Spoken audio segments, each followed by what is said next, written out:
Hello, welcome back to my channel. It's a wrap, aka UD here, and we're back. It's another book review. Let's get into it.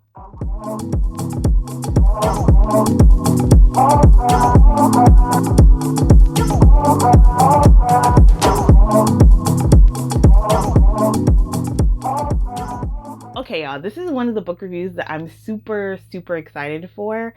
This is one of the anticipated reads for this year. Probably was like on the top of my list in books I'm most anticipating reading, and that is Black Candlewoman by Diane Marie Brown. The cover is beautiful.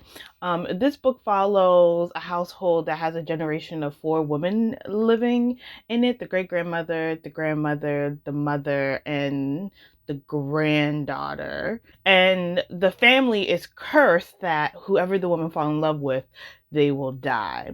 And the youngest of the family ends up falling in love with someone, and all the family secrets and all the things that these women have been holding to themselves finally, come into the light as they navigate this curse and their lives as witches, because they practice, I believe, hoodoo. Is it considered a fantasy? Hoodoo could be fantastical, but like there's people that practice voodoo. There's people that practice, like Santeria and these religions. So anyway, I guess I might correct myself right here. Okay, y'all, this is Editing UD here, correcting myself. Magical realism. That's the word I was looking for. Not a fantasy. This book is definitely magical realism. Magical elements based in reality. Let's get back to the video. Yeah, but overall, this is one of the books that I was super excited for, that I was anticipating reading for this year. And while I don't think it disappointed me, um, it wasn't an overwhelming, like, this is amazing. This was an amazing reading experience. Um, there was just I think there was parts in the book that I was really into, and then there was times that, like, in terms of like the pacing, it was just really slow.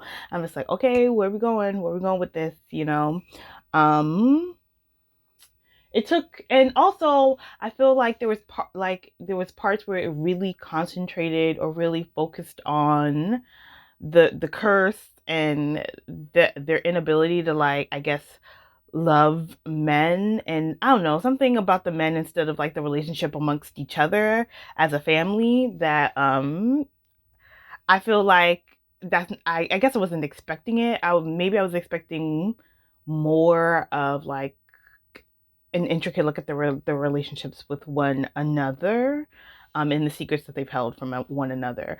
In terms of characters, the great grandmother Augusta. So Augusta, the great grandmother Augusta, she can't talk, but you hear like her the book. The way the book is structured, we get the point of view of all the women in the book. So each chapter is like a different point of view of these women. And Augusta's point of view, like, she's telling everything to us as the reader of what she's thinking. And like, Augusta to me was hilarious. Like, she she made me laugh. Um and she was really holding on. She knew where the bodies were buried. She was holding on to all these secrets. And the main thing of the book is like, man, if they had only been honest with one another, and really been completely honest with the truth of their lives, that it would have really helped, the next person, or it would have really helped the mother or the granddaughter to just know everything and kind of go through life knowing it, instead of kind of going on with the lies and the secrets and the not knowing, and how that affected, kind of, like generational trauma, that got passed along from generation to generation. um and that to me, that was like the best part of this book. Like, the men in the book, their relationships with these men, it was just kind of like none of them really. The interest of the youngest of the family, Nikki, is this guy named Felix, and Felix is just kind of like, like, it's like, Felix, you don't really need to be here. That's how I felt. Um and At some points, for characters that I didn't really care for, I didn't.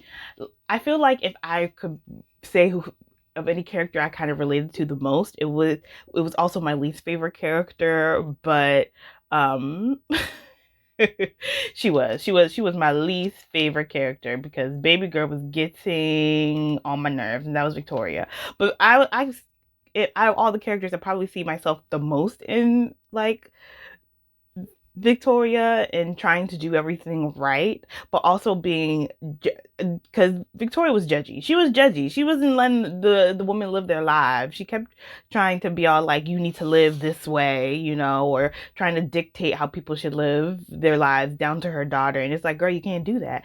But I feel like I don't like Victoria, but I feel like if I was Victoria, I would have been acting the same exact way. Like she felt like she had to do everything right so she wouldn't end up, you know, kind of like them. And it was like, girl, like she just needed to loosen up. Victoria was very, uptight. And I loved Willow. I did. I liked Willow. I liked all actually I'm not thinking about that. I liked all the characters. I liked the family dynamic so much. And when like the men came into the picture, like I didn't care about Russell.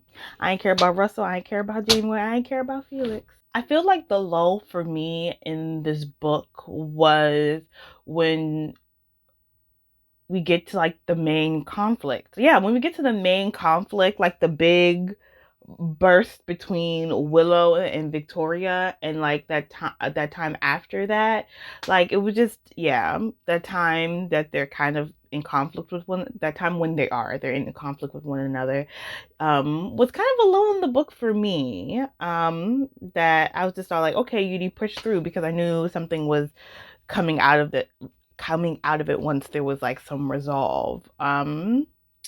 But yeah, like I said, there was like highs and lows in the book, but overall, it didn't like wow me. Which I wanted like everything was going for Black Candlewoman. I wanted it to wow me. It just didn't wow me. It didn't.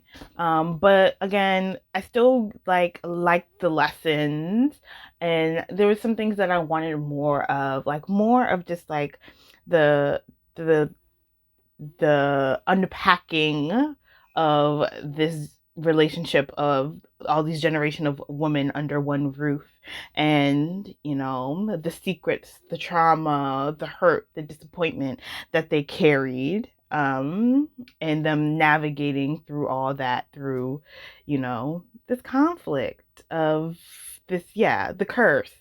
Um and I don't know why I didn't feel like it was enough.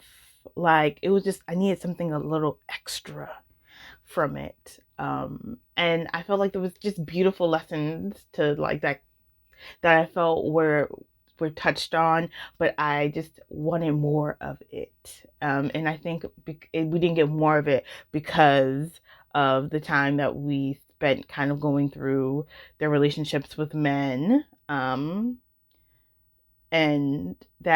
yeah, that just it didn't do anything for me. That's all I'm going to say. Overall, I would still recommend this book. I would still recommend it.